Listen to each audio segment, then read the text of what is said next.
Hi, my name is Mac. I hope you have a wonderful day. My family and I, we moved to the United Kingdom in 2020. And in the 5 years that we've been living here, I've learned a lot about how to stay safe in the United Kingdom as an American. And I want to pass along 5 of those best tips to you. If you're American and you're looking to move to or visit the UK, I have 5 tips that can help keep you alive when you come to this country. And the first one, well, is right here.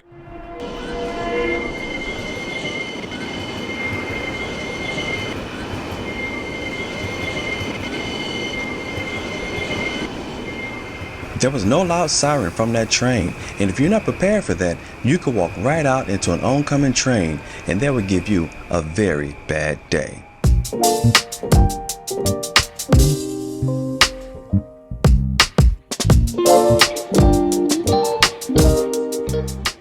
As I just pointed out, the trains in this city, and there are other cities you can find trains like this the same. Manchester's another one. Manchester has these beautiful trains, and they run along the tracks in the road. The cables, the part that would electrocute you is up above, so you don't have to worry about that. But you do have to be thoughtful. If you see train tracks in the road, look left, look right, because those trains can come from either direction, and they do not give off a siren, a loud noise, something that you would expect in the U.S. when they're going through a populated area. You can see that the flow of people, you can see they're flowing back and forth across the tracks, no problem. And it is very common to see people walking directly behind the train or around the train. They're very comfortable with that. As an American, you're not used to that so much, but be aware that these trains are moving up and down the tracks. I definitely named 2 cities you can see it in, Birmingham here, and definitely in Manchester. I'm sure it's in other places as well. So be alert.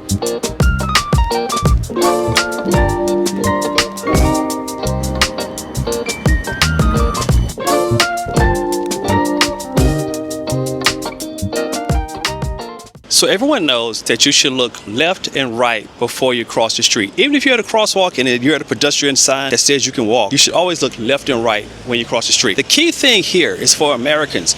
We are hardwired to look in the wrong direction in the UK. So if you're here, you're going to be thinking, the car is coming from that way, when in reality, the car that could hit you is coming from the other direction. A lot of Americans have gotten hit by cars because they've stepped out into the road looking in the wrong direction. In some cases, you'll get lucky and it'll be written right here on the road for you. Here it says, look left. That's to you, Americans. Look left.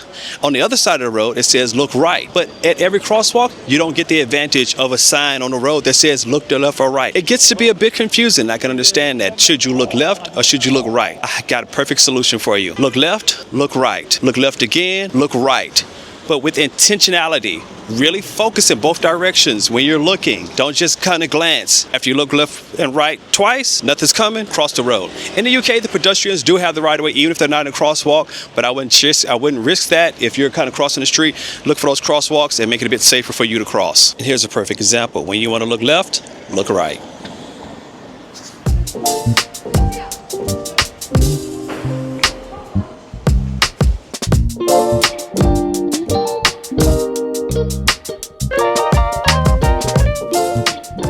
There's one other key element that you should consider when traveling or visiting the United Kingdom, and that is driving. If you have a U.S. driver's license, they will give you a car. You go and rent a car, you can rent a car here, no problem.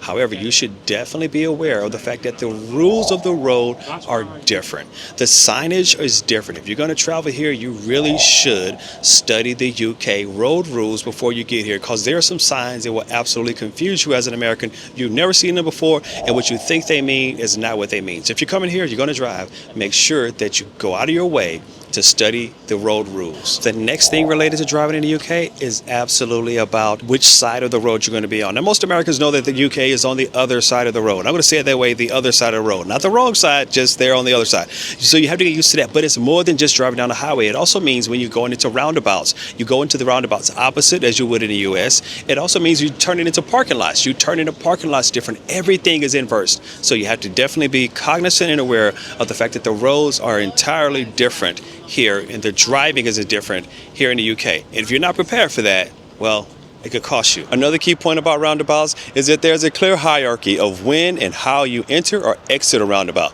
I'm not going to try to explain it all to you now. I'm going to refer you back to the highway code that you really need to study if you plan to drive here. But if you're on the inner lane and you try to make a turn to the first exit from the inner lane, you're really messing up. A lot of Americans like to travel with their electronics. They like to bring in their clippers, their shavers, They're hair dryers. But if you bring in a 110-volt appliance into the UK and plug it in, you're going to burn it up. The danger to you is that not only are you going to burn it up, you could burn out the motor and the internals, but it could cause a fire. You could potentially explode that appliance, and then you could be harmed from that. At the very least, you're going to burn it out and it won't work anymore. There's another thing that can create a problem, and it's this adapter. This little adapter has a 2-prong for the US appliance, but it doesn't tell you which appliance it will accept. If it's 2-prong, you can plug it in. Still, you're going from 110 up to 220. So leave your appliances at home. Don't bring them. However, I'm not talking about things that have the ability to go from 110 up to 220. Those are going to be your laptop computers, your computers, some gaming consoles. Please be sure to refer to the user manual for the appliance to see if it has the ability to shift from operating in the US to operating in the UK. Because if not, you could be creating a hazard and a danger for yourself. Going back to electricity, the US operates at 110 volts, the UK at 220. That 220 is dangerous. I can't stress that enough. It's so dangerous that you will never find a 3-prong outlet in a bathroom in the UK. I've been into a lot of bathrooms in a lot of places, public, private, Airbnbs, in my own home. You won't find a 3-prong outlet in a bathroom because that 220 volt and water is exceedingly dangerous for you. However, being American, you like to work around things. You know that you could just plug this into an extension cord or a lead and drag it into the bathroom. Don't do that. You're putting your life at risk. Another potential danger to the UK is right here behind me, and that is a canal. Don't swim in the canals.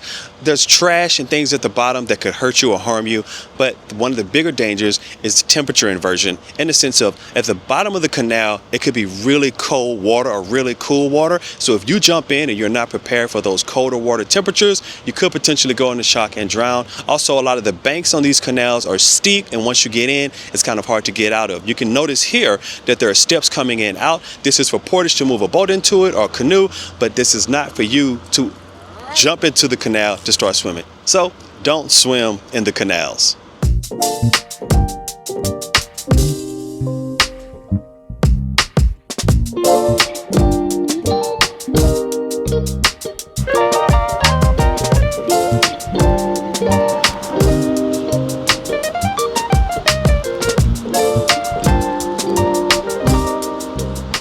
And lastly, let's end on a lighter note.